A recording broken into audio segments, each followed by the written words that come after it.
Hi, everyone. Welcome back to the Nursing Insights podcast. I'm your host, Stephanie. In today's special episode, we'll hear a variety of perspectives on New Jersey's access to care crisis. It's so important that we educate the nursing and healthcare community as much as possible on advanced practice nursing and what it entails. Now, let's get started.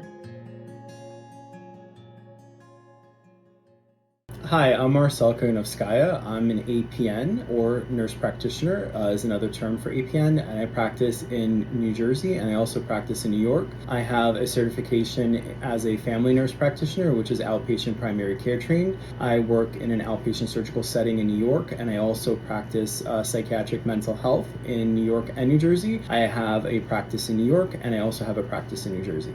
The reason why I got into the field as a nurse and a nurse practitioner, I went to further my training, is because there's such a need for healthcare providers. I lost my father at a very young age, and it showed me the importance of going to see a provider, understanding that there's genetic components related to somebody's mortality. And my father's death, he died very young at 44. It could have been prevented. I myself wound up having a genetic mutation that I then discovered that I'm at risk for certain factors. So I realized that there's such an important need of providers, and there's just not enough for them in the community. And nurse practitioners, or APNs, serve as a beacon for that. And as I was working in an ICU as an RN, I realized that I have such a passion for, providing direct care, that providers need help. The system can't rely on one single person, and having APNs or nurse practitioners assist resident physicians, attending physicians, work collaboratively and able to practice to provide that care. I think patients deserve that, having that continuity of care. Physicians deserve a vacation too, and if there's somebody that they work with and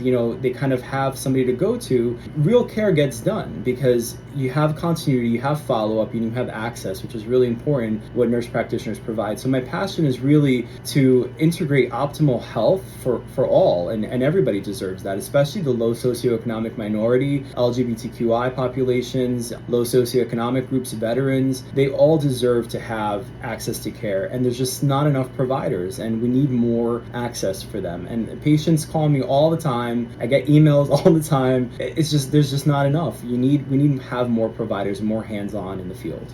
So the current healthcare climate, before COVID, it was kind of difficult to kind of keep up and making patient care management optimal because folks are getting older, baby boomers are getting older. You have a lot of nurses and providers retiring from the workforce. It just led to problems before COVID. And then you have COVID that happened, and now your providers and your workforce is exhausted. Your patients are kind of scared of the healthcare system now, and they also didn't follow up during COVID. So you have folks that are trying to get their colonoscopies, their cancer screenings, getting mental health. Mental health skyrocketed during the pandemic. There's such an association with vaccinations and the need for mental health post-COVID. So you have folks that didn't get vaccinated and then got COVID, and then you have folks that got vaccinated and they got COVID. So just because you got the vaccine does not mean that you weren't exposed to COVID and all the sequelae that came with it. And a lot of mental health issues arose from that. And that's anxiety, just situational based as well. Even if folks didn't get COVID, they lost a lot of loved one. Complicated grief, has been rampant post-COVID. Folks lost a lot of people. So there's such a need for that, continuity of care after the pandemic. So the healthcare climate currently, especially in New Jersey, there's a lot of providers that are exhausted and retiring. Over 50% of psychiatrists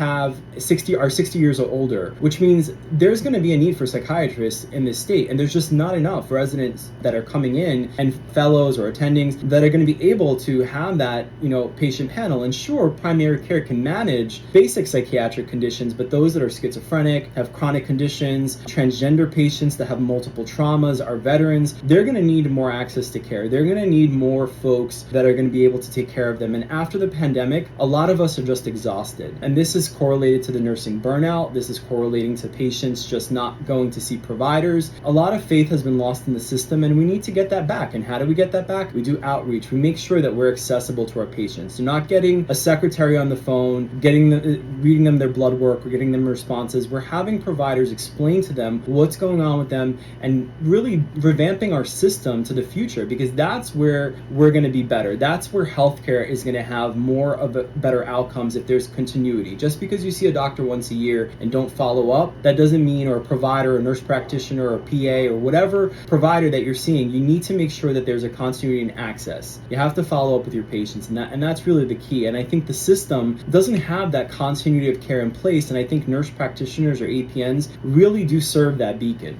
So under Executive Order E-112, as it's referred to, it was passed that allowed nurse practitioners or APN to practice autonomously without having a physician collaborator. Now, the inpatient hospitals will always have an integrated network of providers working together. This was geared more for the outpatient focus. So in the outpatient focus, in the setting that I work in, I didn't have to have a collaborating physician on my prescription pad during Executive Order 112. This significantly helped.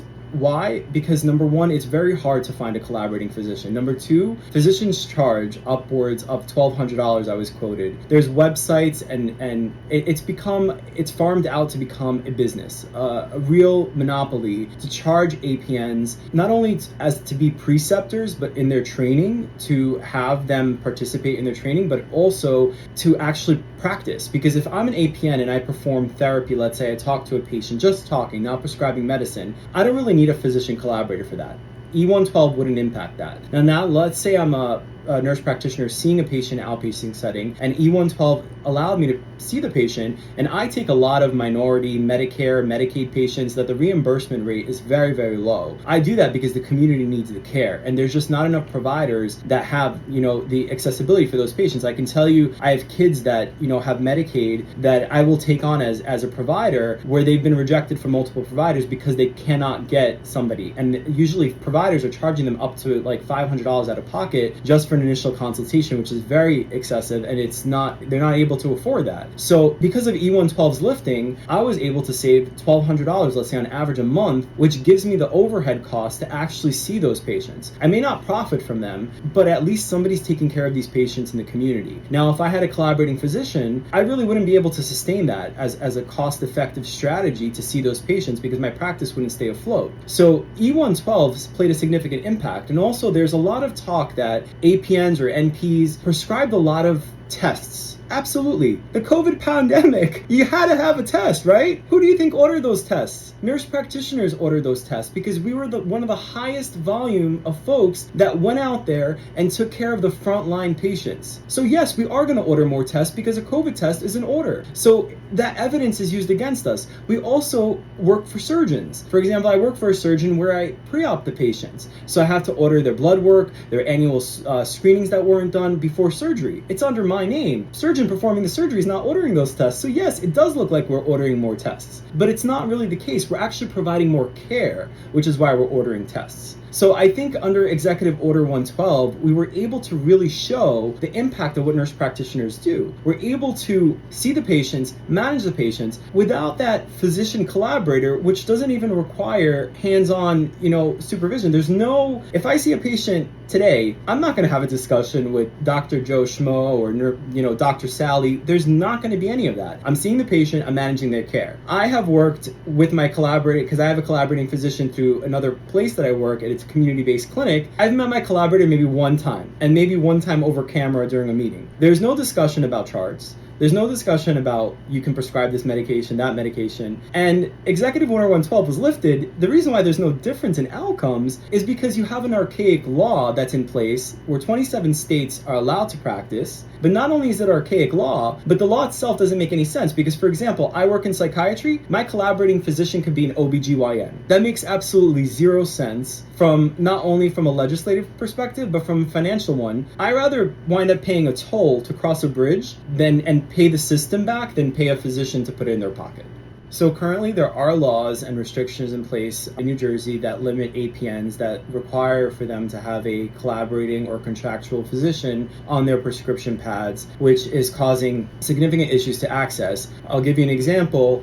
When I prescribe a medication, if I prescribe a medication, the pharmacist sometimes will kick it back and say, I don't see their collaborating physician on the electronic prescription. Now, they're not signing off on my prescriptions. Their name is just tied to it. Same thing with blood work. When I order labs, on the prescription pad, the collaborating physician's name is there. Sometimes the lab company will actually send the lab results to that collaborating physician. So these laws and restrictions that are in place that limit our practice are simply there because of legislative processes that really are archaic and don't really provide evidence based that they're making the system better or making it, in place. And the argument is that physicians are saying that we need physician-led teams.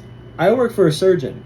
I don't perform surgery. I'm not expanding my scope of practice, but I manage their patients on an outpatient setting every single day. And I'm the one who they go to. And if I have an issue, I go to my surgeon. If something happens to the patient and I did something wrong, I'm held accountable and responsible, not the surgeon. I am. I don't have a collaborating physician, but I have a collaborating relationship with my physician, which is the way that it's supposed to be, which is the way the system is essentially set up in 27 states, and none of the states have ever gone back. None of the states have ever resorted back and said, hey, listen, we made a mistake here. We need to go back and say, oh, we should fix something. No, the outcomes are superb in full practice states. So if we remove the barrier that allows us to practice fully, we might be able to have more nurse practitioners that are practicing in this state, not going to other states, and actually being able to provide hands-on care here, because it's easier, much easier to go work in another state. And I can tell you that from experience. So paying a physician and having that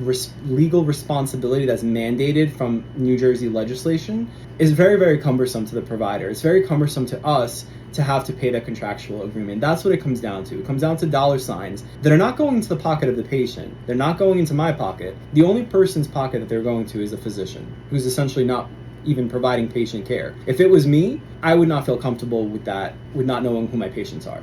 So the current access to care in New Jersey, as an APN, there's been a lot of issues that I personally witnessed, especially in psychiatry. For example, we have mobile crisis 988. If somebody wants to hurt themselves, folks call 988. You get somebody who's a non-licensed clinician on the phone. Now, if somebody has to provide the care, there's not enough providers to actually source 988. So if you have a high volume of calls, that person who initially wanted to seek help calls 988. There's not enough providers to actually intervene and provide that clinical, support. So APNs can assist with that. Also, which we're not allowed because of that contractual agreement, a lot of folks don't really, want to practice in the state. So like I said, this is an archaic law that exists that really limits us. And it's very frustrating because of those limitations, which I mentioned earlier. Now, also, APNs statistically provide more access to care for Medicare and Medicaid patients. We have a lot of folks in this state with a ton of discrepancies and variable, diverse populations. And I think that having APNs serve as a beacon for, let's say, a person lives in rural South Jersey, an APN can go to their house and provide that care. That would be amazing for that individual. It would prevent, admission to the hospital. It would ensure community care that is provided and continuity of care. If you have folks that are going to these tertiary medical centers or urgent cares, that's going to put a burden on the system. That's going to exhaust the system already that's overwhelmed. And a lot of physicians are retiring, closing their practices. There's just not enough providers to provide that care. Even in mental health, they have a program now that they're training pediatricians to prescribe psychiatric medications to patients, to kids. I'm trained in psychiatry. I went and I did an extra certification specifically in psychiatry where I see a lot of kids. Yeah, I have primary care knowledge, but it's very different than managing a kid. You have to understand that there's certain meds that you need for a child and certain meds that you don't. And I speak of kids in particular because that's where the need is right now. There's a lot of children that are waiting about 1 to 2 months to see providers, and they'll reach out to me and say, hey, are you accepting patients? Sometimes I can accept them, but given the fact that there's a therapy involvement, they require more oversight, it can get very difficult to accept every single patient, and that puts a burden on myself as a provider because there's just not enough colleagues to refer out to. So sometimes you have to say, no, I'm going to refer you to, I have a clinic, federal-based clinic that I, collaborate with. I refer to them, but I have that luxury to have that because I also work for them, but not every provider does. Sometimes folks have full panels and they can accept patients. If you go on Psychology Today or any one of these websites where you're trying to find a provider, you're not going to get one because the panels are closed. You're not accepting patients. In particular, they will not accept Medicare and Medicaid, that's for sure. Very hard to find that providers do. And on an average, they're waiting about 3 months. So if I have a kid that I can help and, the mother or the father tells me that this kid is really struggling, I will do what I can to fit that kid into my schedule. But other providers, they don't really do that. Cost, it's money, right? It's does Medicaid reimburse me this much I'm going to spend with the patient? I'll spend an hour and a half with the kid sometimes, and the reimbursement rate is very low, but at least you prevented a hospitalization. The way I work in my practice is I make sure that I take a certain percent of patients that are Medicare or Medicaid to give back to the community, to provide that care. I have a lot of LGBTQI young teens that I see that I'm making sure that they're not sent to the hospital, to these tertiary centers. I offer my cell phone to text with me. I give them my email. There's constant communication to ensure that they're getting that access to care. If they get that access to care, the system won't be so overburdened. You won't have people go to tertiary centers or hospitals or urgent cares because they have a provider like myself in the outpatient setting that does not require a contractual agreement, does not have to pay an extra $1,200 a month, that is able to dedicate their time to seeing these Medicare and Medicaid patients, which I think is really, really important. In order for an APN to sustain practicing in New Jersey, we don't want to go to other states. We want to practice here. We want to take care of the citizens here. In order to do that, we already have bipartisan support to pass full practice authority for nurse practitioners, APNs in the state. We need to continue that. We need to engage our legislative folks to understand that the communities that they are representing and that they care for require our care. They require a nurse practitioner or APN's involvement in their care. We understand, statistically, literature shows that we think about cost. We're not going to prescribe the most expensive medication because a pharmaceutical rep told us to. We're going to prescribe what the patient can afford, what is reasonable for the patient. Can the patient take a medication that's 4 times a day? Or would they benefit from an injection? We think about the holistic approach for a patient because that is a part of our training that is integrated in our practice. Research shows that we provide much better compliance with medications because we follow up with our patients regularly. I provide my number to my patients, whether it's not my personal number, it's a Google number, but they're able to reach me and I periodically check it. Same thing with my email, inquiry, questions. We think about, overall, is this patient able to afford the care that they're going to receive? I'm about to refer them to an MRI or a CAT scan. Do they really need to have this CAT scan? In our training and in our practice, we're taught, hey, listen, you may not need the bells and whistles. You may be able to get away with ordering X, Y, and Z or doing X, Y, and Z to elicit an exam response. Then we're going to order the CAT scan exam. Can you afford the deductible? Having those important questions with the patient, not saying, oh, you can't afford the deductible, you're not going to get the care that you need. If APNs are allowed to practice without this law and gaining full practice authority, they're able to really hone in and to provide that face-to-face or virtual care, or however you may need it, that compassionate approach to that patient. We're nurses first. We're the most trusted professions. We are the number one trusted profession as nurses throughout the United States. This has been passed in 27 states, and if the legislative folks support us in passing this bill, we can continue to sustain optimal outcomes for patients. We save costs. How? Nurse practitioners get reimbursed 85% compared to that of what the physician makes. So that's 15% that's saved that goes back into the healthcare system. We're able to provide cost-effective measures. Our mortality rates are better in full practice authority states. So the research is out there, the evidence is out there, and this is peer-reviewed articles and evidence that have both, I don't want to use the word bipartisan, but it is bipartisan because they have physician authors and nurse authors. So there's a collaborative understanding that they are able to, that nurse practitioners have shown that they're able to sustain these good metrics in full practice authority states. So by having legislative support, we're able to get to their constituents and really be able to provide better access to care for low socioeconomic, minority, seeing Medicare, Medicaid patients, which we already provide statistically more access to. If we get this support, this would significantly improve access to care in this state, which is so desperately needed, especially for our vulnerable, frail elderly and our young kids. As an APN that practices both in New Jersey and New York, I just want to say that I have a much easier time practicing in New York as a family nurse practitioner and psychiatric mental health nurse practitioner. And the reason being is because there's no contractual agreement. I don't need to have a collaborator. Also, when I was getting my training, my post-certification training, I first started off being a family nurse practitioner, and then I went back to school to get my psychiatric mental health post-certification as a nurse practitioner in mental health. I can tell you that it was very difficult for me to find a preceptor or a mentor, which is part of our training as a psychiatric mental health nurse practitioner in New Jersey.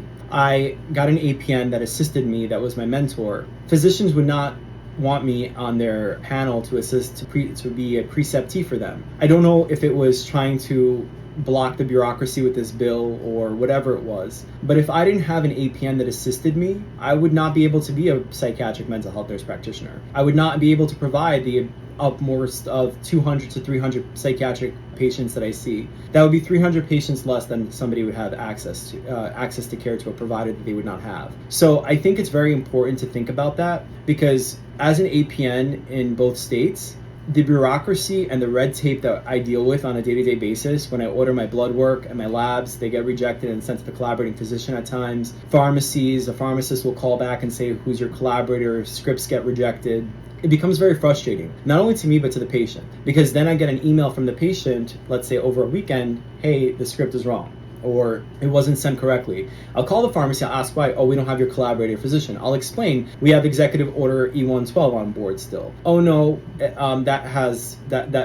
COVID laws are lifted. But that's not true. So then it goes, you have to educate the pharmacist, they have to speak to the supervisor, you escalate it further, and it causes such a backlog and bottlenecking to providing access to care for patients. It becomes so frustrating. In New York, you order a script, you don't have a problem. You're able to see patients, you don't have a problem. There is just so much red tape. And in all honesty, I agree that maybe a new nurse practitioner APN needs to have some sort of supervision and needs to have a collaborator of some sort. Sure, that is why our bill that we're trying to pass for full practice authority allows for 2,400 hours when a brand new nurse practitioner finishes school. They're not going to be able to open up their own practice. They're not going to be able to go, spread their wings and fly on their own. They will still have physician oversight. They will still have a collaborating relationship. It's for those APNs or nurse practitioners such as myself that are seasoned, that have experience, that are able to provide care to those patients in the community. And hopefully the next generation will also be able to do that, and so on and so forth. That way they will serve as mentors and preceptors to APNs. Because as somebody who's experienced it, no physicians really want to precept us. And if they're not able to precept us, and we can't precept in another state, like I can't go to school in New Jersey and have a preceptor in New York, the Board of Nursing won't allow that. It creates more red tape and more frustration. So what happens? APNs will go to school in New York, they'll practice in New York, and that's it. So if you live up by the George Washington Bridge, you're going to New York. If you live down in South Jersey, you're going to Delaware. Those are two states that have full practice. Central Jersey may be the only option for APNs to possibly stay in the state. So we really have to think about, are we going to lose APNs? And not only do we lose APNs, but let's say I want to take, a job working in ICU. I want to keep my ICU experience. I want to work a per diem job. I'm not going to stay if I'm working in New Jersey or in New Jersey if I'm working in New York. My connections are in New York. I'm developing a relationship with providers in New York. I'm going to go work for a hospital in New York rather than work as an RN bedside in an ICU, maybe per dieming a couple of nights a week. It's just going to be easier for me to do that than come and work in the state. And it causes a lot of frustration for providers. I can tell you that my colleagues are constantly frustrated about this. And it's just, we have to move forward. We have to join the other states because we're going to be left behind. I really hope that those folks that are listening to this, whether you're a legislative official, whether you're a provider in the field, whether you are a patient or a patient advocate, I really hope that you can support the Full Practice Authority Bill and removing restrictions for APNs or nurse practitioners in New Jersey. It will significantly impact those that need access to care. It will help your loved ones. It will help you. It will help your children, your family, folks that you know, your neighbor. Having support for this bill is going to really truly provide access to care and allow us to keep our APNs and nurse practitioners in this state. It's going to make a significant impact both at the local level, and it'll also highlight how great this state can be at the federal level by improving our statistical outcomes in this state. Hello, my name is Robin Giordano. I'm from northern New Jersey, literally about 20 minutes from New York City. I am an adult nurse practitioner with about 22 years of experience in cardiology. So I got into my field as a nurse, and I was lucky to go to the University of Rhode Island, where most of my teachers or my professors in my undergrad program were all nurse practitioners. So I learned there what it meant to be an advanced practice nurse. So right away, within the first year of my job as a nurse, I went back to school to be a nurse practitioner.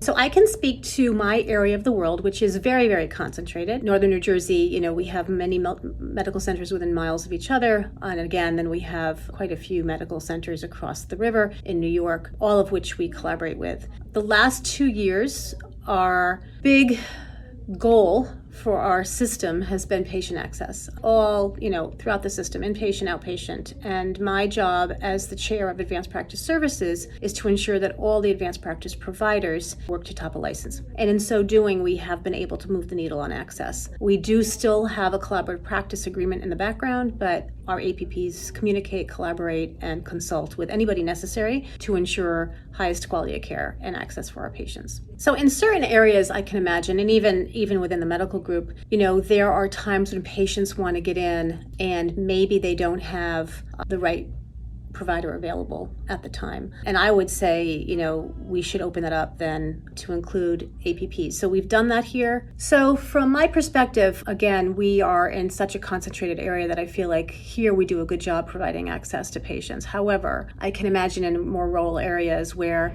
a physician's office may be hours away or an hour away from a patient, and so they have a choice of an ER or driving an hour, I would imagine we would want to set up legislation to allow for APPs that have been in practice for a while to open up practices of their own and make that affordable for both the APP. And I think as it stands now, if an APP were to open a practice, they'd have to pay a large sum of money for a collaborating physician who may or may not really be available to them, which is just adding to the burden of the cost for healthcare. So I can imagine that if that is removed and they were allowed to function more independently, patients in rural areas would have more options. For me, and for most APNs, I was a nurse first. You need to have a bachelor's degree in nursing. I needed to have a few years of experience in the area that I was going to be applying for college or my master's program in, which for me was adult critical care and adult medicine care, cardiology. So after a few years, I think I was 5 years in, and I got my master's part-time. I then graduated with my master's and had to sit for my boards. There was actually 2 boards, my RN board and then my APP board, which was an adult nurse practitioner boarding. It's a lot of paperwork. I understand, from my perspective, I think that a new grad coming out of school, I would recommend maybe 2 years that the collaborative relationship remains. And again, the paper is really just to ensure that collaboration exists, because collaboration happens every day, all the time, with multiple providers to make sure that patients get what they need. It's not just one. But, for a new grad who's starting out, I think that's a good thing to have.